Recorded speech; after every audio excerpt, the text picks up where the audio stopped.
Hi, welcome to Kerry's Cards YouTube video link. Today we're going to be making a pop-up gift card holder. I've got all the stuff out here ready to show you what we're going to be using and take you through step by step, but the eventual card will look something like this, hopefully. We are going to be using the designer series paper. Here you can see on my right hand side, lots of different choices there. Very sort of manly, but also you've got some lovely, nice, bright colours in there as well with the petal pinks, quite feminine, so you can mix and match. So we'll start off.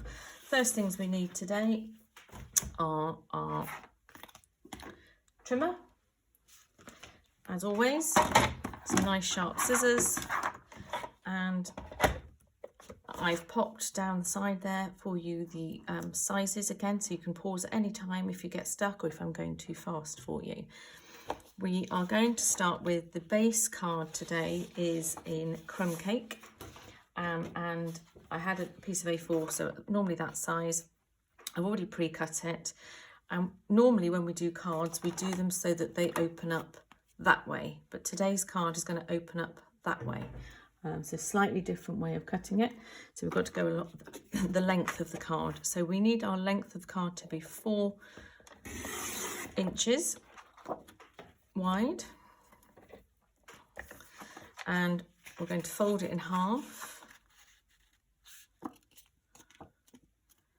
and we're going to use our bone folder to make sure that we get a nice crisp edge. Now my trimmer at the moment, the blade's a bit blunt, so I'm just going to a piece of sandpaper and soften the edges off a little bit. So that's our base card already cut. Pop that to one side. We then need our layer in black, which is 5 1/2 by 3 3/4. So essentially I'm taking 1/4 of an inch down each time to make sure that when we layer it up we get a nice straight edge and a border like that. Our next layer is in white, and we're going 5 inches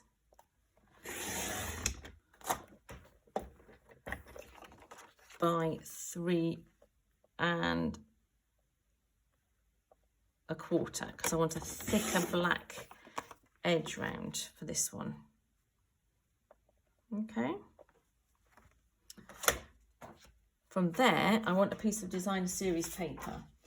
Now I'm going to choose a slightly different colour now to what I had before.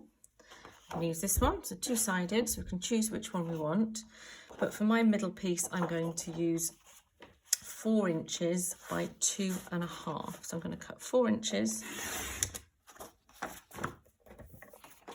by 2 1/2 inches.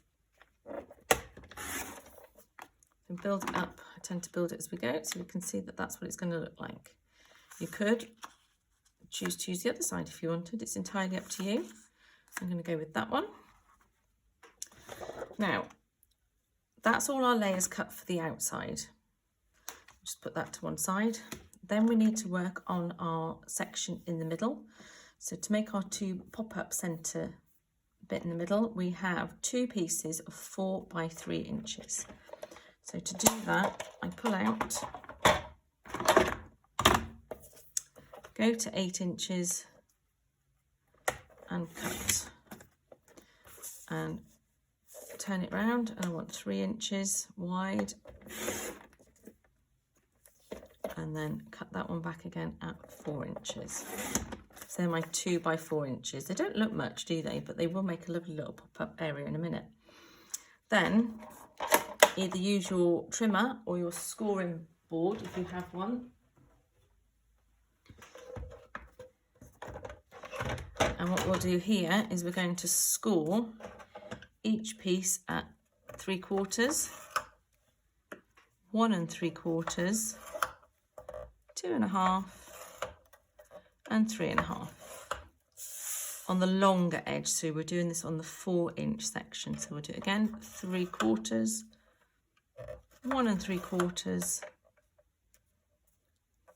2 1/2, and 3 1/2. Okay, done with that. So taking our pieces of paper we have here, we can then fold them down on each score line again to make sure we've got a nice tight solid score line.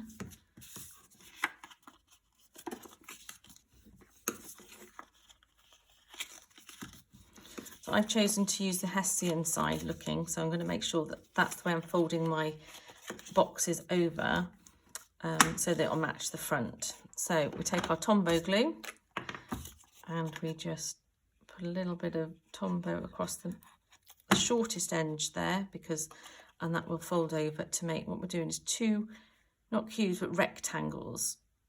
My children would tell me they're cuboids. So there's one. And there's the other one. Okay, just hold them for a little bit. They're nice, and with the Tombow glue you get a little bit of movement from that, so it's a bit easier to glue together. So at the moment then, I'm not sure if you can tell there, I've got the two edge sides cut there and there. What I'm going to do is I'm going to stick them together, but at this point in time I get the gift card that I'm going to be using. This is my daughter's library card. So we make sure we just put a little trim of glue there and a little trim of glue there.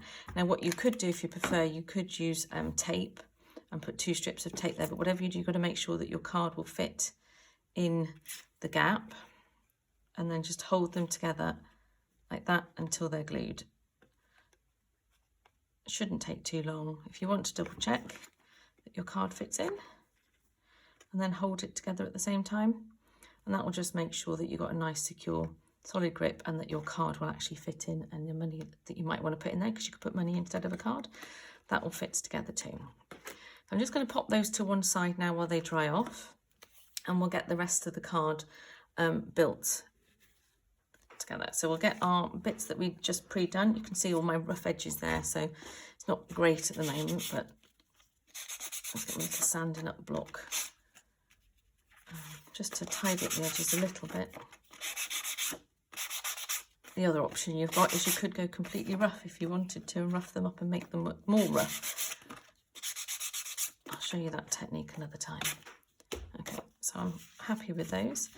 So what I'm going to do first though, before I actually build, is I'm going to, you saw we had a little coffee cup there on the side of this one. So this is the pack I use. It's Nothing's Better Than. It's probably one of my go-tos at the moment because there's lots of different options, but it's actually a polymer stamp set, so it's clear, so you can see where you're going to stamp your images. So I've already got my images laid up on my stamping blocks. So this one's a crumb cake, and I'm going to use a base. Instead of using black, I'm going to go with the brown because it's coffee flavoured, and go with my espresso. And I can see where I'm actually going to stamp my image. I know I want it about there. And then in the crumb cake, so the lighter colour is the steam that came from the top. Just going to pop that down on there. Always put them away afterwards, because what I tend to do is end up dropping a piece of card on it or something like that, and then ruining that piece of card. Now, the other things I'm going to use today that I've not shown before are the new Stampin' Blend pens. They come in lots of different colours, and you buy them and they're 2 different tones. So you get one colour, so this one is crumb cake, so it'll match the back of the card, and you get a light one and a dark one. Now I'm going to colour this in first with the light one, and you get 2 different ends. You get the brush end and you get the pencil end, so you can actually write. So I've written these down in using the smaller end. I'm going to colour in with this end because I quite like the feel of it's like a brush technique. It's very gentle, and they're made alcohol blends, so you can blend them in quite nicely without any of the colouring in lines that you might find with other pens. So that's coloured in very quickly, and I'm just going to give it a little bit of definition to try and make it a 3D effect on the edges there, and a little bit at the top there, and that's a bit too dark for me, so I'll just go back to this one and blend them in a little bit more, hence the name Blends. And that's our cup of coffee. Very quick and easy. Now you wouldn't use these on a previous video. I've coloured in with our marker pens, which are these ones. Might have coloured in the stamp pad. You can do that with these because they're watercolours. You can't do that with these because they're alcohol and you're colouring your stamps, and they dry too quickly. So these are for colouring in your stamps, but not these. Okay. So let's build this one together. Put a Tombow glue on the back.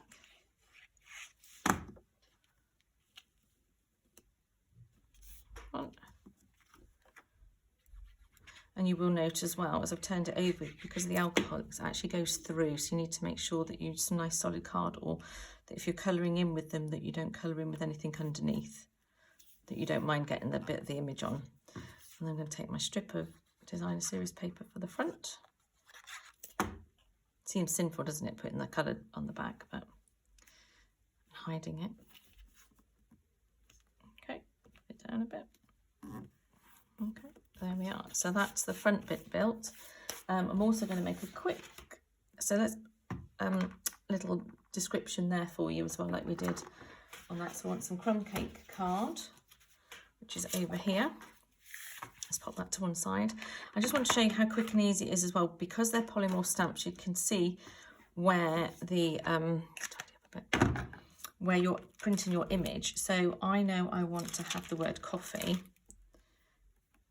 And I also want the words, today's plan is consume coffee. So I don't know if you can see that there. I don't know if my head went in the way. Okay. So you can line them up to make sure that they're level on your block before you stamp them. So I sort of want them at that image. So I'm going to do that and then pop it down like that. So you get your ink out. Oh.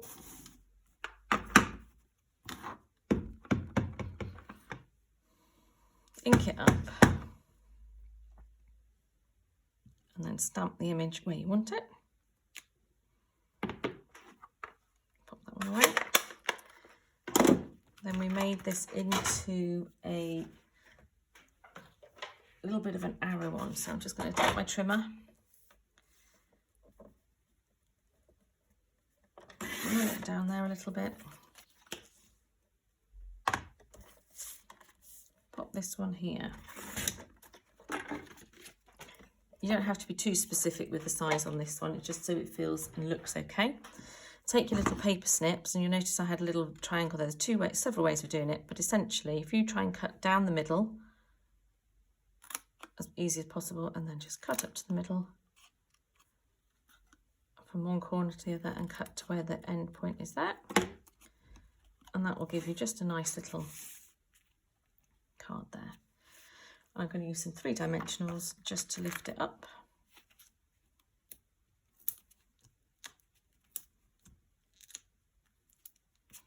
I'll pop those off.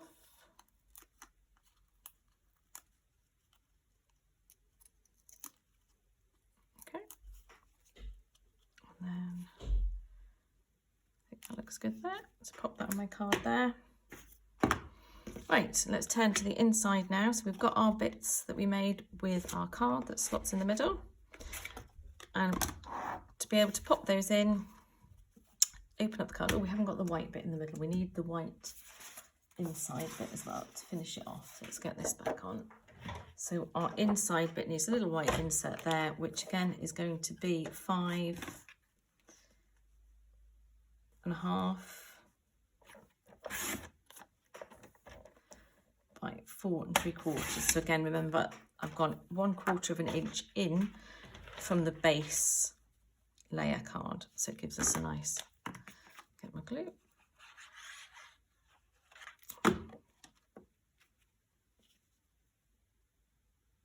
Okay, right, then we take our inside bit, and the first thing we do is pop a bit of glue on the bottom. So we look like that.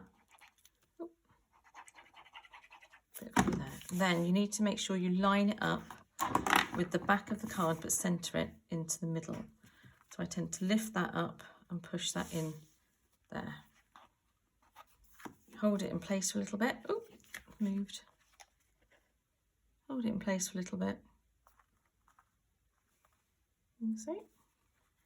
Then what happens is as you fold it down, it collapses. But we need it to stick on this bit, so when we pop it up, it still comes. So we put some more glue then on there, a bit too much there, and then fold that shut and hold it down. And then what happens next is when you open it up, once it's dry,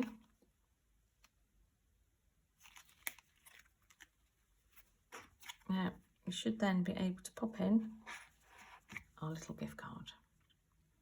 And that is how we make a little pop-up gift card. Thank you for watching. If you've got any questions or any comments, I'd be interested to hear them. Many thanks. Have fun making. Bye.